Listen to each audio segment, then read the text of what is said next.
Radiation enters our Earth in the form of the electromagnetic spectrum, most namely infrared radiation, which has a long wavelength but lower energy. This is what we most often feel as heat. 30% of all heat is reflected off of Earth's various surfaces, clouds, sand, ice, while the other 70% is absorbed by land and oceans, as well as the greenhouse gases, converting the heat energy into kinetic and potential energy. Then, these masses emit the heat back as infrared thermal radiation. It's a necessary function to reduce and slow the heat loss to space. Without it, the Earth would be 30 to 35 degrees Celsius cooler, and the sustained life on our planet as we currently know it would be completely different, if not non-existent. In particular, it occurs in the stratosphere, primarily the part called the ozone layer within. When thermal energy does get trapped in the Earth's atmosphere, it isn't necessarily a bad thing. It's called the greenhouse effect, and it's similar to how the warmth of radiation heats a greenhouse through closed glass, trapping it in, allowing tropical plants to live inside. The extended metaphor goes to the greenhouse gases, the equivalent of a glass wall, trapping it all in.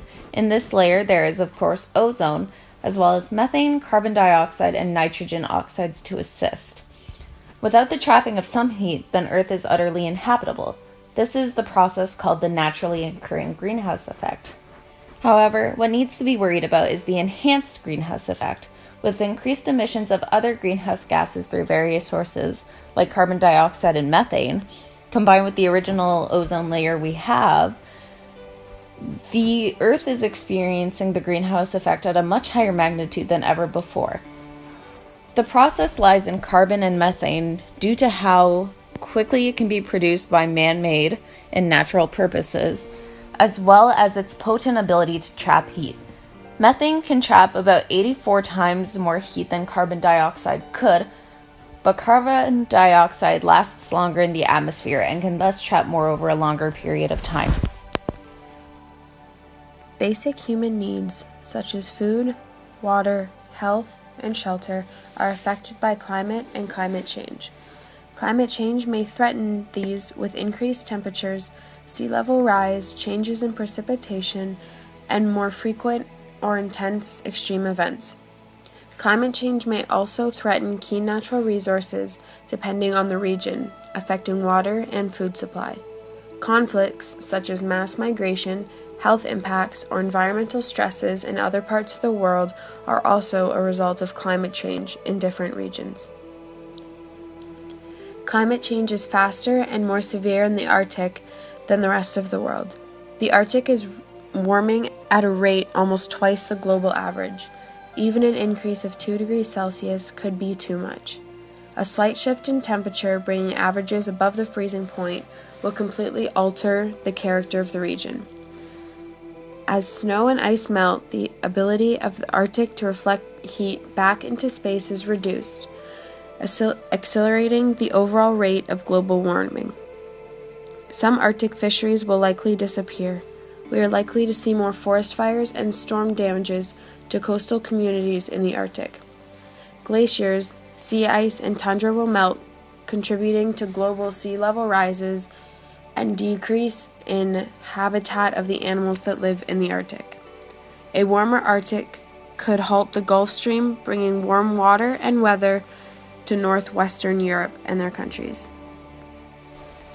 Climate change is affecting not only us as a population, but also the diverse range of flora and fauna across the globe. Scientists estimate that 150 to 200 species of plant, insect, bird, and mammal become extinct every 24 hours. This is nearly 1,000 times the natural rate and is greater than anything the world has experienced since the vanishing of the dinosaurs nearly 65 million years ago. This is because of our overcollection of resources, our farms, our industries, and our climate change. We need to take a step back and see what our selfishness is doing to our planet and to those who can't defend themselves. Polar bears have relatively high genetic diversity within the species and can disperse over very long distances, suggesting that they may have some capacity to adapt to the ongoing changes in the Arctic. However, their dependence on sea ice makes them highly vulnerable to climate change. Polar bears rely heavily on the sea ice environment for traveling, hunting, mating, resting, and in some areas, maternal dens. If we continue to abuse our resources and continue to pollute our atmosphere, we might as well say goodbye to one of the most beloved creatures living in the Arctic, because we are killing them. In a news article, a man named Seth Wines, who is a researcher from the Geography Department at the University of British Columbia, said, "We have a much better future in store for us if we act quickly and make significant changes. If we want to be able to help, we first need to establish what are the main roadblocks in our way." In 2015, the UN, or United Nations, met and determined the world's 6 major roadblocks in our way. The major roadblocks that were determined are temperature goal, zero emissions, money, loss and damage, future improvements to the deal, and developed versus developing world. There are so many changes that humans as a population can do to help climate change, and here are just a few examples. Choose renewable power, buy local foods, line dry clothing, offset your emissions, carpool, use reusable products, change to LED light bulbs, go fuel efficient, drive less, and control water usage. As you can see, there are so many simple changes that you can do to help with climate change, and there are so many more other things you can also do to help. It's fully your choice if you want to be a part of the population that changes the world for the better.